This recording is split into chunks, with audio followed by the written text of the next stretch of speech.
Meus pais insistiram em cuidar do bebê naquela noite, já que Scott e eu tínhamos um jantar marcado na casa de uns amigos. Quando voltamos e pedimos pela nossa filha, eles simplesmente disseram: "Nós a deixamos com a sua irmã." Na hora, confrontei meus pais: "Por que vocês não me perguntaram antes? Vocês sabem muito bem como ela é." Minha mãe então me deu um tapa e respondeu: "Como ousa falar dela desse jeito?" Fui tirar satisfação com a minha irmã, e ela debochou: "Ah, seu bebê estava chorando demais e me atrapalhando, então coloquei dentro de uma sacola e deixei em algum lugar." Entrei em pânico e liguei para o 190. Quando a polícia me ligou dizendo que havia encontrado o bebê e meu marido viu o estado em que ela estava, ele jurou que faria da vida de todos um verdadeiro inferno. 4 anos depois, finalmente me sinto pronta para contar o que aconteceu com a nossa família e como Scott destruiu, de forma sistemática, a vida de todos que feriram nossa filha Piper. Alguns dizem que fomos longe demais. Outros acreditam que não foi o suficiente. Você decide. Tudo começou numa noite de sábado aparentemente comum, em outubro de 2021. Scott e eu tínhamos sido convidados para jantar na casa dos nossos amigos Todd e Gina. Piper tinha apenas 4 meses e nós estávamos exaustos de passar semanas trancados em casa. Aquele seria o nosso primeiro momento de descanso desde que ela nasceu, uma oportunidade de conversar com adultos e comer uma refeição de verdade, sem ter que reaquecer sobras enquanto embalávamos um bebê chorando. Meus pais, Robert e Linda, vinham pressionando fazia semanas para passar mais tempo com a neta. Toda ligação terminava com minha mãe reclamando que quase não via Piper, que estavam envelhecendo e queriam criar lembranças. Por isso, quando se ofereceram para cuidar dela naquela noite, parecia a solução perfeita. Scott estava desconfiado. Ele nunca gostou muito da dinâmica da minha família, mas eu insisti que ficaria tudo bem. Afinal, eram meus pais. O que poderia dar errado? Minha irmã Jéssica morava com eles havia 6 meses, desde que seu último relacionamento tinha acabado em desastre. Ela tinha 28 anos, 5 a menos que eu, e acumulava uma longa lista de decisões ruins, drogas, roubos, mentiras. Já tinha passado por 3 clínicas de reabilitação, roubado dinheiro dos meus pais inúmeras vezes e até recebeu uma ordem de restrição de um ex-namorado, depois de arranhar o carro dele e ameaçar a nova namorada. Mas meus pais, especialmente minha mãe, se recusavam a enxergar Jéssica como realmente era. Linda tinha essa visão distorcida de que Jéssica estava apenas mal compreendida e passando por uma fase difícil. Arrumava desculpas para cada atrocidade que ela cometia, sempre culpando os outros pelo comportamento da filha. Jéssica era a caçula da família, e, aos olhos da minha mãe, simplesmente não podia errar. Quando deixamos Piper naquela noite, Jéssica estava largada no sofá da sala, fumando cigarro e assistindo a um reality show com o volume no máximo. Mal levantou os olhos quando entramos com o bebê no bebê conforto, a bolsa de fraldas e as instruções detalhadas que eu havia preparado para meus pais. Ela precisa mamar a cada 2 horas, expliquei para minha mãe, mostrando as mamadeiras já prontas. A fórmula está na cozinha, tudo já medido. É só esquentar no aquecedor, nunca no micro-ondas. Ela costuma dormir por volta das 7h30 e gosta de ser enrolada bem firme. Minha mãe me interrompeu com impaciência: "Querida, eu criei 2 filhos. Acho que consigo cuidar de um bebê por algumas horas." Jéssica deu uma risada debochada do sofá: "Ai, para de ser controladora, Brenda. É só um bebê, que dificuldade tem?" Scott deu um passo à frente, o maxilar travado: "O nome dela é Piper, não o isso. E a Brenda não está sendo controladora, está sendo uma mãe responsável." Jéssica finalmente se virou e lançou para Scott um olhar que poderia talhar leite. "Tanto faz. Deixem logo a criança e vão para o jantar chique de vocês." Senti um nó no estômago, mas meu pai já pegava o bebê conforto das minhas mãos, falando carinhoso com Piper. "Vai dar tudo certo, princesa", disse, usando o apelido de infância que tinha para mim. "Vão aproveitar a noite. A Piper vai ficar perfeitamente segura com a gente." Contra o meu instinto, fomos embora. O jantar na casa de Todd e Gina foi exatamente o que precisávamos: boa comida, conversa de adulto e 4 horas abençoadas sem pensar em mamadas e trocas de fralda. Conversamos sobre trabalho, planos de viagem para quando Piper fosse maior e, por um instante, nos sentimos como nós mesmos novamente, não apenas mamãe e papai. Por algumas horas, consegui esquecer a ansiedade que tinha sentido ao deixar Piper na casa dos meus pais. Voltamos por volta das 10h30. A casa estava mais silenciosa do que o normal, a TV desligada e a maior parte das luzes apagadas. Esperei encontrar meus pais na sala, talvez assistindo ao noticiário, com Piper dormindo no bebê conforto. Em vez disso, os vi sentados à mesa da cozinha, com expressões estranhamente desconfortáveis. Como foi o jantar? Perguntou minha mãe, sem me encarar. Foi ótimo, respondi, olhando ao redor. Cadê a Piper? Meus pais trocaram um olhar que gelou meu sangue. Então, começou meu pai, pigarreando. A Jéssica estava um pouco sobrecarregada, então deixamos a bebê com ela, no quarto. Senti como se tivesse levado um soco no estômago. O quê? Ela queria ajudar, disse minha mãe, já se defendendo. Disse que é boa com bebês e que queria se aproximar da sobrinha. Scott já subia as escadas. Onde ela está? Onde está a Piper? No quarto da Jéssica, respondeu meu pai. Mas é melhor bater primeiro. Ela deve estar dormindo. Corri atrás de Scott, o coração batendo tão forte que eu só ouvia o eco nos meus ouvidos. O quarto da Jéssica ficava no fim do corredor, e uma fresta de luz escapava por baixo da porta. Scott bateu firme. Jéssica, voltamos. Precisamos da Piper. Ouvi barulhos lá dentro. Depois, a voz dela, estranhamente arrastada.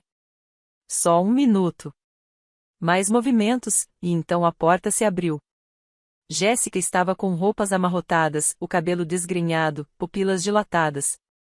Estava claramente sob efeito de alguma coisa. Cadê minha filha? Gritei, empurrando-a e entrando no quarto.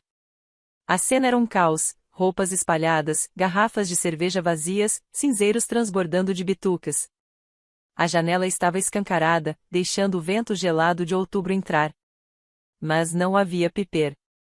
Nem o bebê conforto. Nem a bolsa de fraldas.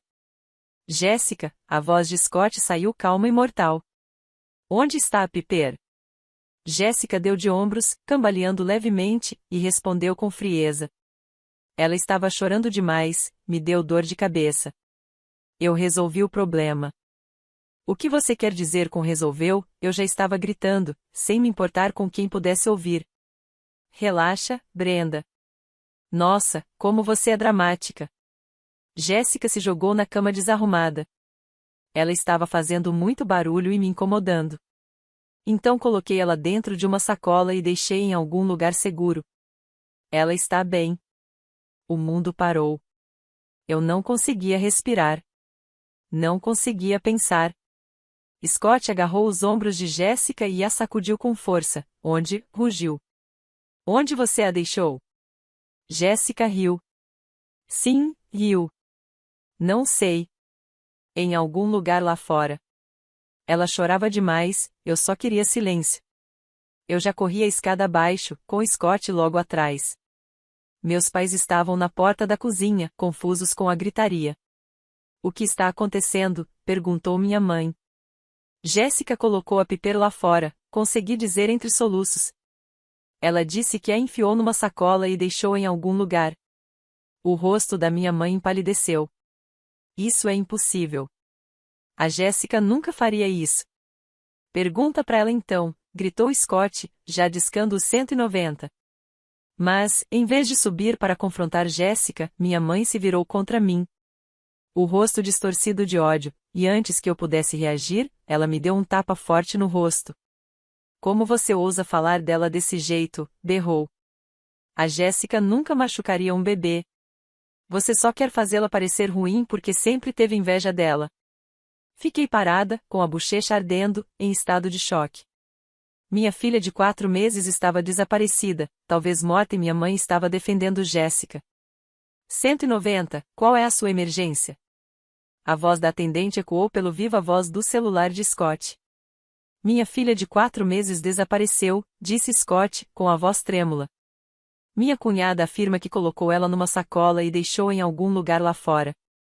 Precisamos da polícia e de equipes de busca imediatamente. Enquanto Scott passava nosso endereço e detalhes para a atendente, voltei o olhar para meus pais. Meu pai estava imóvel, a pele cinzenta de choque. Minha mãe ainda me encarava com ódio. Você vai destruir essa família, sibilou. A Jéssica cometeu um erro, mas chamar a polícia, isso é demais.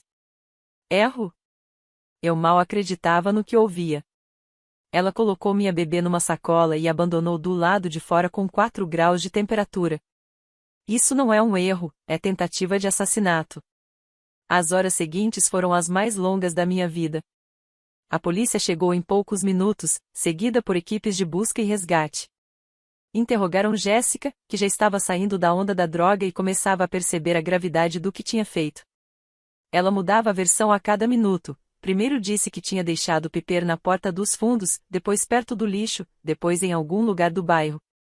Scott parecia possuído, liderando as buscas pela vizinhança, verificando cada lixeira, cada beco, cada canto onde uma mulher drogada poderia largar um bebê. Eu fiquei perto do telefone, ligando para o pediatra de Piper para garantir que a equipe médica estaria pronta assim que a encontrássemos porque nós íamos encontrá-la.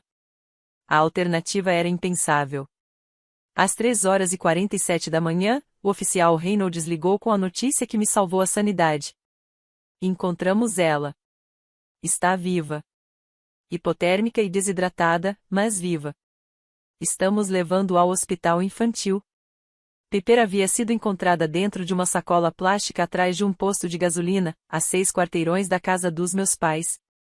Ela passou mais de 5 horas do lado de fora, em temperatura de 3 graus Celsius. O plástico deu alguma proteção contra o vento, e a roupa de inverno grossa ajudou a manter um pouco de calor. Mas, quando Scott a viu na emergência azulada, quase sem reagir, algo dentro dele se quebrou. E, ao mesmo tempo, algo novo nasceu. Uma fúria fria e calculista tomou conta de Scott, algo que consumiria os 3 anos seguintes das nossas vidas. Piper passou 4 dias no hospital. Estava com hipotermia, desidratação severa e o que os médicos chamaram de falha no desenvolvimento causada pelo trauma. Mas ela estava viva, e iria ficar bem. Scott mal saía do lado dela, dormindo na poltrona desconfortável, segurando sua mãozinha e sussurrando promessas de que faria todos pagarem pelo que haviam feito. Enquanto Piper se recuperava, o sistema legal começou a agir. Jéssica foi presa e acusada de colocar uma criança em risco, negligência criminosa e abuso infantil. Meus pais foram investigados por negligência e por não supervisionarem adequadamente. O caso foi parar até no noticiário local, bebê encontrada abandonada atrás de posto de gasolina após briga familiar. Mas Scott não estava satisfeito com acusações criminais. Enquanto eu me concentrava na recuperação de Piper, ele começou a planejar algo muito mais profundo e devastador. Scott trabalhava em finanças corporativas, em uma grande empresa de investimentos. Por meio desse trabalho, construiu contatos com investigadores particulares, advogados e tinha acesso a recursos financeiros que a maioria das pessoas nunca teria. Sua firma lidava com fusões e aquisições, o que lhe dava experiência em rastrear conexões financeiras, analisar vulnerabilidades e entender como desmontar operações inteiras. Essas habilidades, somadas à rede de contatos profissionais e à disposição de usar nossas economias nessa campanha, tornaram possível o que pareceria impossível para qualquer outra pessoa. Ele foi metódico, paciente e absolutamente implacável quando precisava. Nos meses seguintes, enquanto por fora era o marido e pai perfeito, em silêncio começou a destruir sistematicamente a vida de todos que haviam ferido nossa filha. Ele começou por Jéssica. O processo dela era direto. Com seu histórico de drogas e várias testemunhas da confissão, já estava olhando para uma pena séria. Mas Scott não queria apenas esperar pela justiça comum. Contratou um investigador para vasculhar cada detalhe da vida dela, cada crime, cada pessoa que ela enganou, cada ponte que queimou. O investigador descobriu provas de que Jéssica vendia drogas na casa dos meus pais, usava o endereço deles para receber mercadorias roubadas compradas online e ainda recebia seguro-desemprego enquanto trabalhava em bicos a não declarados. Scott reuniu todas as provas e enviou anonimamente às autoridades competentes. Quando o julgamento começou, Jéssica não enfrentava apenas as acusações relacionadas a Piper, mas também crimes federais por fraude postal, tráfico de drogas e fraude em benefícios. O que poderia ter sido uma pena de 2 anos virou uma sentença de 8 anos em prisão federal. Mas Scott estava apenas começando. Minha mãe, Linda, trabalhava há 15 anos como administradora escolar.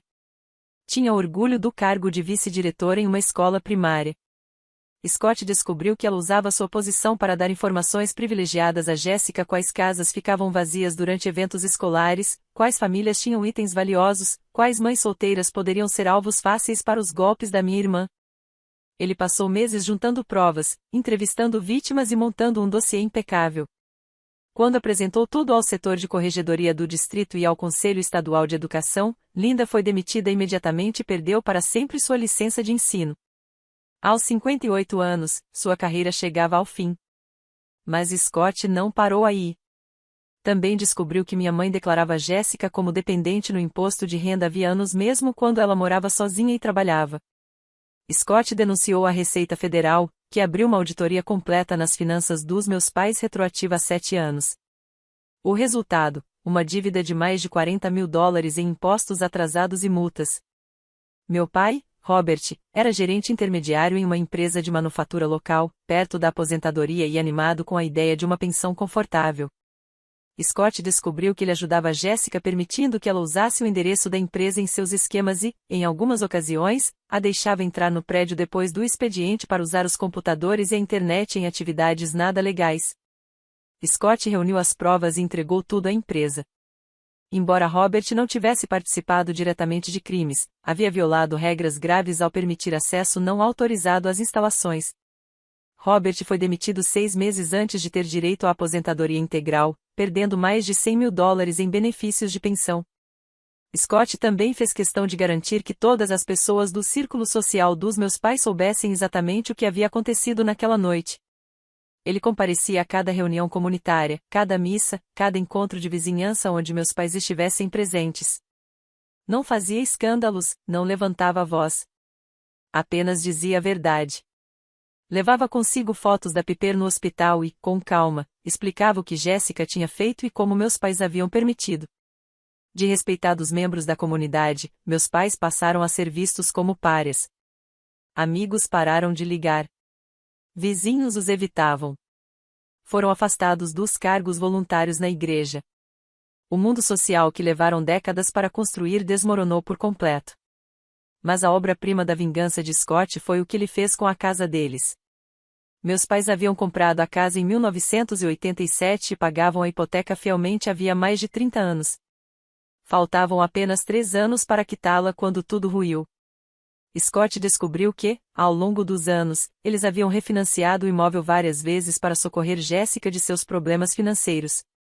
Às vezes para pagar honorários advocatícios, às vezes para quitar dívidas que ela tinha feito em nome deles. O que começou como uma hipoteca de 15 anos em 1987 havia se transformado em um financiamento de 30 anos em 2019, apesar de décadas de pagamentos, o saldo atual era até maior do que o empréstimo original. Scott também descobriu que meu pai usará a casa como garantia em vários empréstimos ao longo dos anos. Dinheiro que, sem exceção, havia sido gasto para sustentar os vícios e problemas legais de Jéssica. Com Robert desempregado e Linda demitida, de repente não conseguiam mais arcar com as parcelas. Scott esperou até que estivessem exatamente 90 dias atrasados e, então, procurou o banco credor. Bancos muitas vezes preferem vender empréstimos problemáticos para evitar custos de execução hipotecária e a firma de Scott tinha conexões com várias instituições financeiras. Por meio de um arranjo complexo envolvendo o fundo de investimentos da empresa, Scott conseguiu comprar a hipoteca com desconto. Como novo credor, iniciou imediatamente o processo de execução. Meus pais tentaram desesperadamente colocar as contas em dia, mas Scott garantiu que não conseguissem. Cada vaga de emprego que Robert tentava, algum contato da rede de Scott fazia questão de barrar. Cada tentativa de Linda de voltar à área da educação esbarrava não só na perda definitiva de suas credenciais, mas também nas palavras certeiras que Scott sussurrava às pessoas certas. Quando a execução foi concluída, Scott comprou a casa em leilão por uma fração do valor. Meus pais, que haviam vivido lá por mais de 30 anos, encontrarão-se de repente sem teto e falidos. Mas Scott não parou por aí. Ele alugou a casa para uma jovem família adorável, os Johnson, com 2 filhos pequenos. Cobrou um aluguel acessível e contou a eles toda a história do que havia acontecido. Quando meus pais passaram de carro pela antiga casa e viram crianças brincando no quintal que antes fora deles, o impacto psicológico foi devastador. Durante a recuperação de Piper, comecei a enxergar um lado de Scott que nunca tinha visto antes. Ele se tornou obcecado por documentação, passando horas todas as noites pesquisando precedentes legais, fazendo anotações, ligando para advogados e investigadores particulares. Criou planilhas elaboradas, rastreando cada pessoa que havia desempenhado algum papel no que aconteceu com Piper. Cada conexão que tinham, cada vulnerabilidade que poderia ser explorada. Você não entende, ele me disse certa noite, quando sugeri que talvez devêssemos focar na cura em vez da vingança. Eles não machucaram apenas a Piper. Eles quebraram algo fundamental sobre confiança e família. Sua mãe olhou nos seus olhos enquanto nossa filha estava desaparecida e escolheu proteger a pessoa que tentou matá-la. Isso não é algo que se perdoa e simplesmente se supera. Ele tinha razão, mas vê-lo trabalhar às vezes era assustador. Scott sempre tinha sido metódico na forma de lidar com problemas, mas aquilo era diferente. Aquilo era pessoal de um jeito que o consumia por completo. A primeira fase do plano dele focou em Jessica, mas não das maneiras óbvias. Enquanto ela aguardava o julgamento na prisão do condado, Scott desmontava, peça por peça, toda a rede de apoio dela.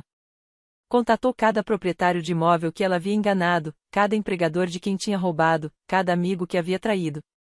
Reuniu depoimentos, provas, documentos mostrando padrões de comportamento que remontavam a anos. Jessica sempre havia sobrevivido manipulando pessoas, fazendo-se de vítima, encontrando novos salvadores quando esgotava os antigos.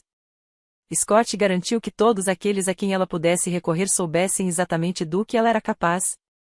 Ele chamou isso de a campanha da verdade, não espalhando mentiras ou fofocas, mas assegurando que a verdade completa sobre o histórico de Jessica estivesse disponível para qualquer um que fosse tentado ajudá-la. Quando o julgamento começou, 6 meses depois, Jessica não tinha mais ninguém.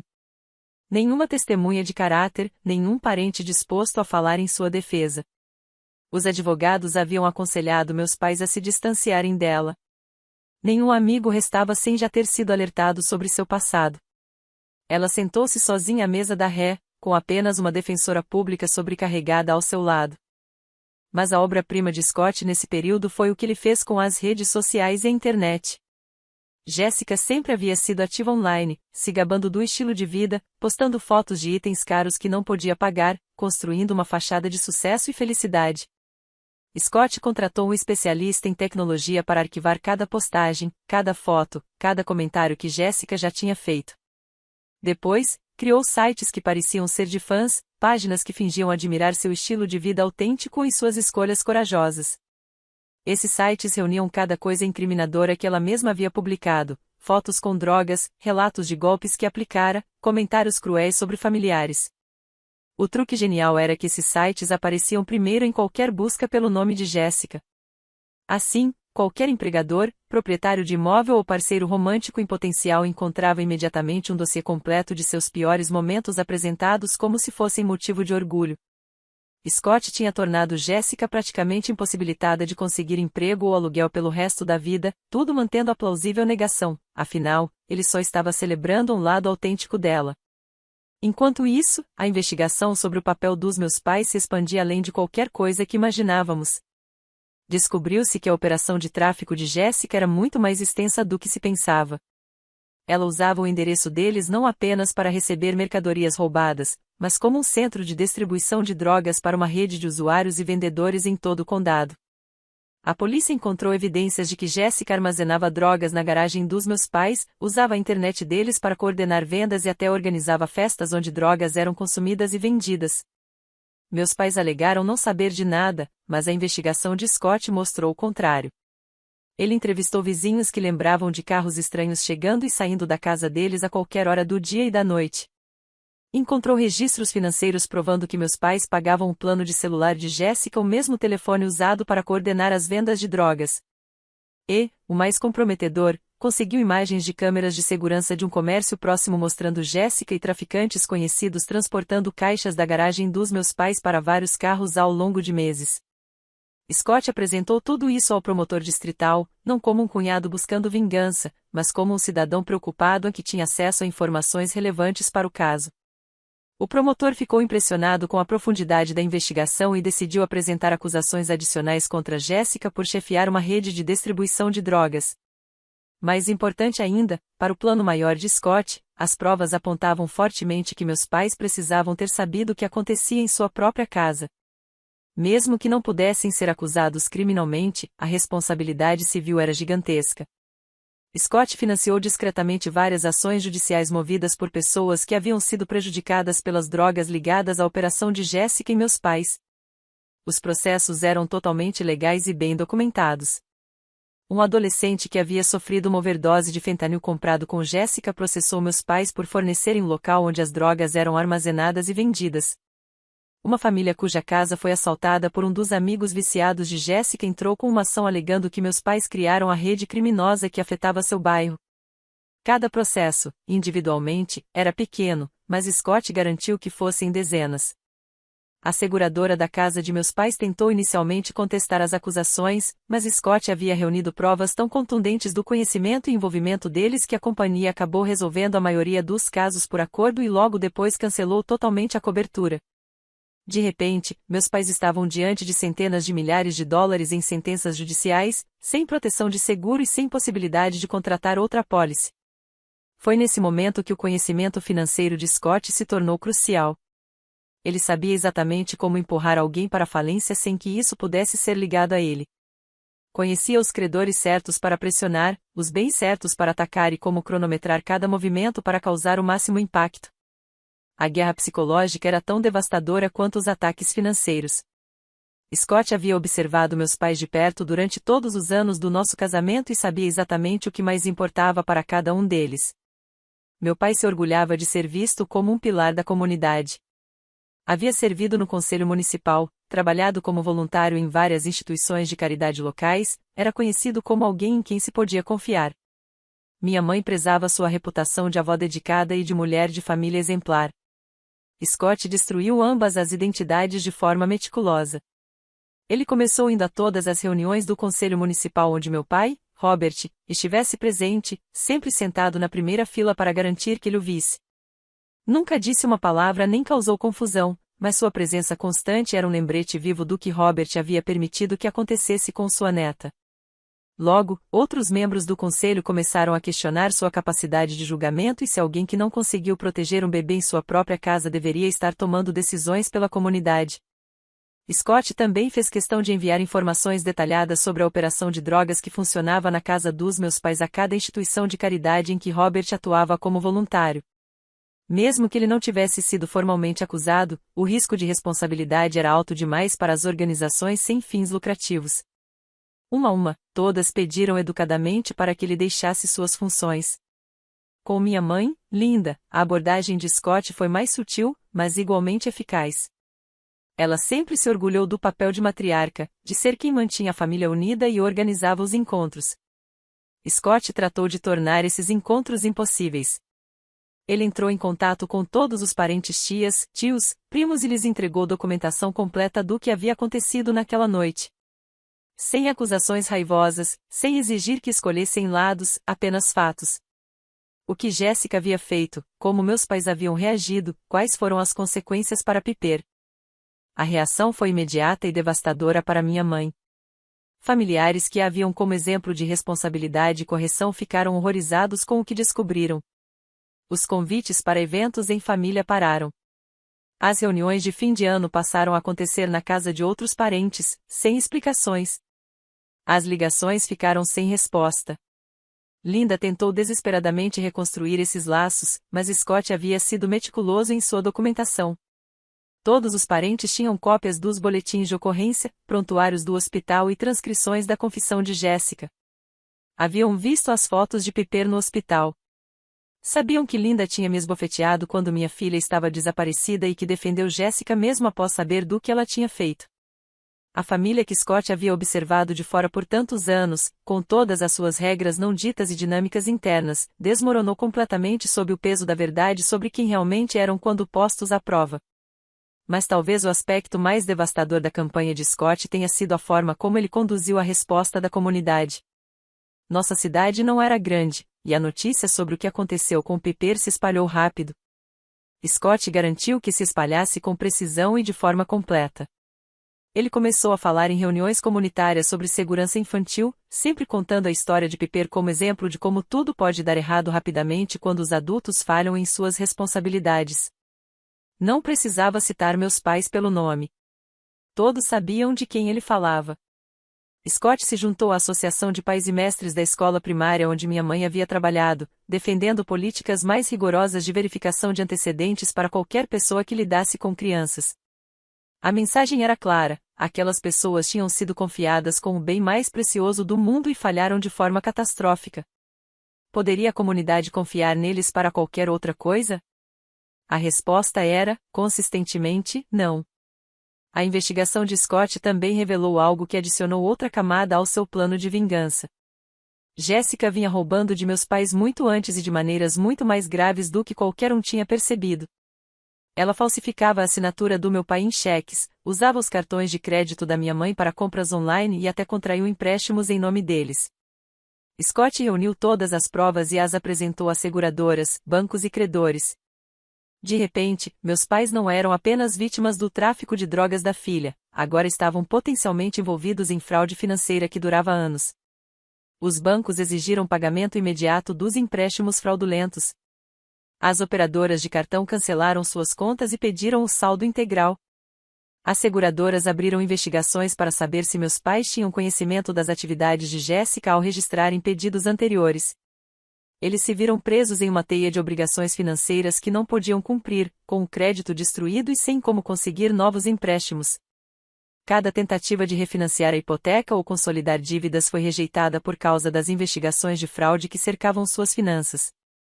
Scott havia tornado impossível que mantivessem o estilo de vida ou encontrassem uma saída para o buraco que Jéssica cavara. E como todas as provas vinham de investigações legítimas sobre os crimes dela, não havia como ligar nada daquilo diretamente a Scott.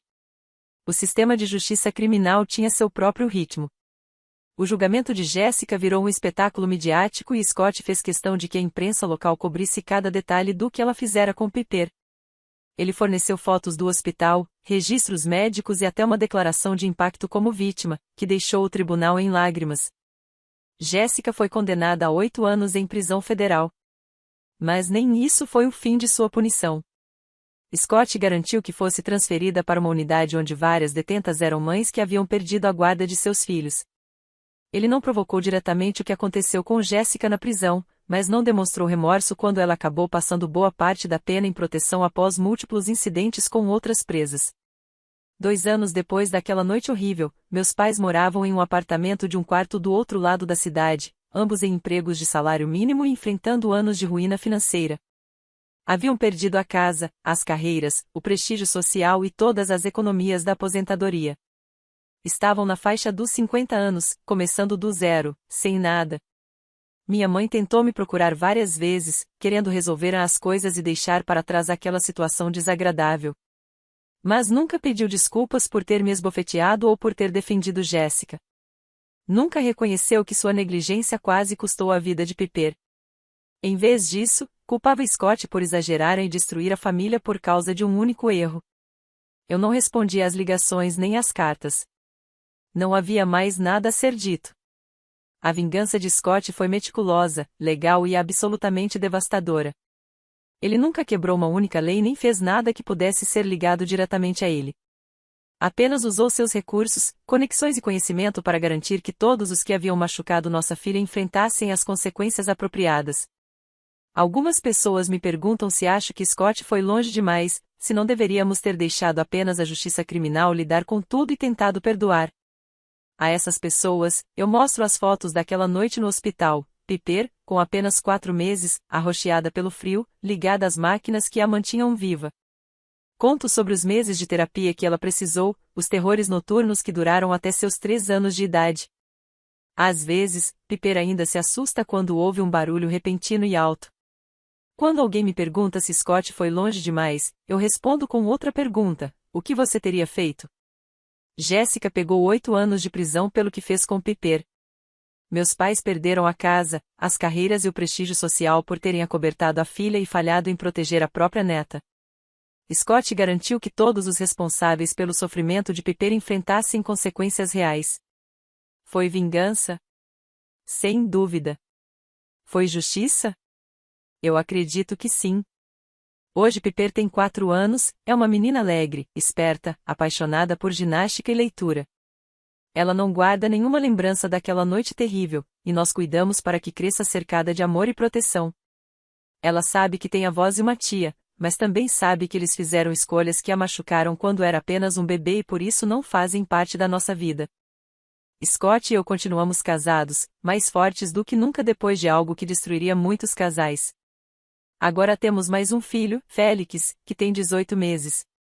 Moramos em outro estado, bem longe dos meus pais e de todas aquelas memórias. Às vezes me pego pensando no que teria acontecido se minha mãe tivesse reagido de forma diferente naquela noite. Se ela tivesse chamado a polícia imediatamente, em vez de me agredir e defender Jéssica.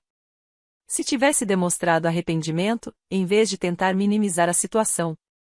Será que Scott ainda teria destruído a vida deles de forma tão completa? Acho que não. A raiva de Scott não foi apenas pelo que Jéssica fez. Foi pela falha total dos meus pais em assumir a responsabilidade por quase matarem nossa filha.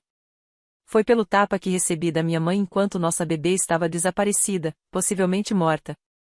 Foi pela insistência deles em proteger Jéssica mesmo depois de verem do que ela era capaz.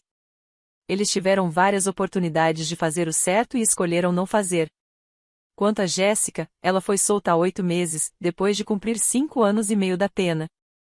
Soube por conhecidos que está morando em uma casa de reintegração em outro estado, trabalhando em um restaurante de fast food e enfrentando a dura realidade de que seu histórico criminal praticamente a impede de conseguir um bom emprego ou uma moradia decente. Além disso, foi obrigada a pagar a restituição das contas médicas e da terapia de Piper, uma dívida que provavelmente carregará para o resto da vida. Scott fez questão disso também. Muitas vezes me perguntam se sinto culpa pelo que aconteceu com minha família. A resposta é não. Eles fizeram suas escolhas, e Scott garantiu que enfrentassem as consequências. Piper merecia justiça e ela a teve. Algumas noites, quando a coloco para dormir e ela pergunta pelos avós, sinto uma pontada de tristeza pelo que poderia ter sido. Em outro mundo, talvez meus pais tivessem sido o tipo de avós que protegem a neta em vez de colocá-la em risco. Talvez Jéssica tivesse recebido ajuda antes de se tornar alguém capaz de abandonar um bebê em uma sacola atrás de um posto de gasolina. Mas não é esse o mundo em que vivemos. No nosso mundo, meu marido garantiu que todos que machucaram nossa filha pagassem um preço proporcional à gravidade da traição. E eu durmo melhor sabendo disso. A última vez que vi meus pais foi na audiência de sentença de Jéssica, há 4 anos. Eles pareciam mais velhos, abatidos por tudo que tinham perdido. Minha mãe tentou se aproximar de mim no corredor do tribunal, mas Scott se colocou entre nós. Ele disse em voz baixa: "Você teve a sua chance." Escolheu proteger quem tentou matar nossa filha em vez de assumir a responsabilidade pelo que aconteceu dentro da sua casa. Escolhas assim têm consequências. Meu pai apenas ficou parado, derrotado. Nunca mais tentou entrar em contato depois daquele dia. E eu não me arrependo do que Scott fez. Não me arrependo de ter cortado minha família da nossa vida. Não me arrependo de nada, porque todas as noites eu posso dar um beijo de boa noite na Piper e saber que ela está segura, amada e protegida por pais que fariam qualquer coisa para mantê-la longe do perigo. E todos que falharam com ela naquela noite aprenderam exatamente o que isso significa. A história poderia terminar aí, mas tem mais uma coisa que quero compartilhar. No mês passado, Piper voltou da escola e contou sobre uma apresentação que a turma fez sobre árvores genealógicas. Ela desenhou nossa pequena família, Scott e eu, os 2 irmãos dela e nosso cachorro Max. Quando a professora perguntou sobre os avós, Piper respondeu que não tinha. Algumas crianças não têm avós porque já faleceram, ela explicou para nós naquela noite. Mas os meus só fizeram escolhas ruins. Scott e eu trocamos um olhar por cima da cabeça dela, e vi algo nos olhos dele que não via há muito tempo: paz. Piper entende, do jeito que as crianças entendem, que quem faz escolhas ruins precisa lidar com as consequências. Ela sabe que é amada e protegida, e isso é o que importa. Naquela noite, depois que as crianças foram dormir, Scott e eu ficamos sentados na varanda com uma taça de vinho, vendo o pôr do sol. Nosso filho Félix dormia tranquilo no berço no andar de cima, e Piper estava deitada em segurança depois de ouvir sua história de dormir. Perguntei a ele: Você já se pergunta como teria sido se a gente tivesse deixado a justiça cuidar de tudo?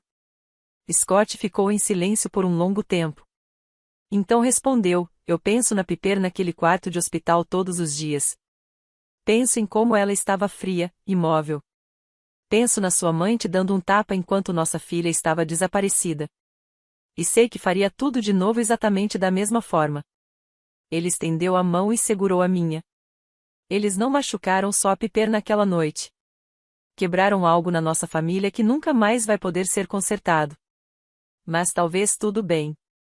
Talvez algumas coisas não devam ser perdoadas. Apertei a mão dele de volta, pensando na família que construímos a partir das cinzas daquela noite terrível. Diferente do que eu imaginava que uma família deveria ser, mas mais forte e verdadeira do que tudo que eu já conheci antes. Piper está segura. Nossos meninos estão seguros. Nós estamos seguros. E todos que ameaçaram essa segurança aprenderam que Scott e eu não fazemos promessas vazias quando se trata de proteger nossos filhos. Essa é a história. Foi isso que aconteceu quando meus pais insistiram em cuidar do bebê e o motivo pelo qual meu marido transformou a vida de todos eles em um inferno. Alguns podem chamar de exagero. Outros podem chamar de justiça. Eu chamo de amor.